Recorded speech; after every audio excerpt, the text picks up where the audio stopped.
বিজেপির কার্যালয় উদ্বোধন করতে এসে বাধার সম্মুখীন এমএলএ বিজন মুখার্জি। রবিবার রাতে জামুরিয়ার বীরকোল্টি গ্রামে একটি বিজেপির দলীয় কার্যালয় উদ্বোধন অনুষ্ঠান ছিল, আর ঠিক কিন্তু তার 200 মিটার দূরেই রয়েছে জামুরিয়া মণ্ডল 1-এর শক্তি দল কেন্দ্রীয় দল কার্যালয়। এই নতুন কার্যালয়টি উদ্বোধন করতে না দেওয়াকে কেন্দ্র করে শুরু হয় বিতর্ক। বিজেপি কর্মী আদিত্যনাথ মুখোপাধ্যায়ের অভিযোগ, বিধায়ক বিজন মুখোপাধ্যায় বীরকুলটি গ্রামে পৌঁছলে জামুরিয়া মণ্ডল 1 নম্বর সভাপতি পিনাকি রায়ের নেতৃত্বে মণ্ডল 1-এর শক্তি কেন্দ্র মুখ দেবকুমার মুখোপাধ্যায় ওরফে বাপ্পা ও তার দল বিধায়ককে দেখে গো ব্যাক স্লোগান দিয়ে সেখান থেকে চলে যেতে বলে এবং মারধর করা হয় বলে অভিযোগ।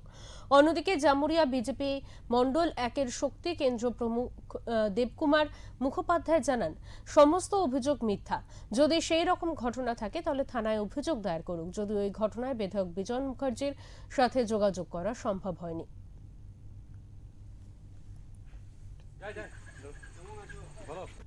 আর অন্য কোথাও পার্টি অফিস বা তৎকাল বিজেপি পার্টি অফিস আছে বলে আমার জানা নাই, বা উদ্বোধন ছিল বলে আমাদের জানা নাই।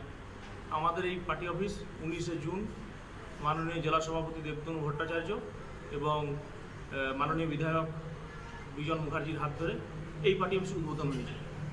আর আজকে কোথায় কী ছিল সেটা আমার জানা নাই, আর যদি থেকেও থাকে সেগুলো পুরোপুরি তৎকাল বিজেপি তৃণমূল আশ্রিত, তো সেই বিষয়ে আমার কিছু বলার নেই।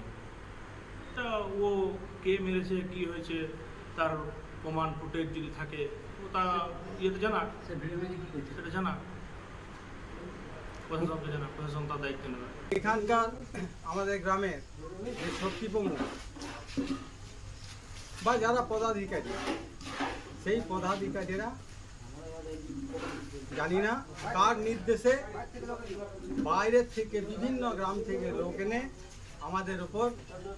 আমার উপর ব্যক্তিগত আমার উপর আক্রমণ করেছে, এমনকি আমাদের এই পার্টি অফিস উদ্বোধন করতে বাধার সৃষ্টি করেছে।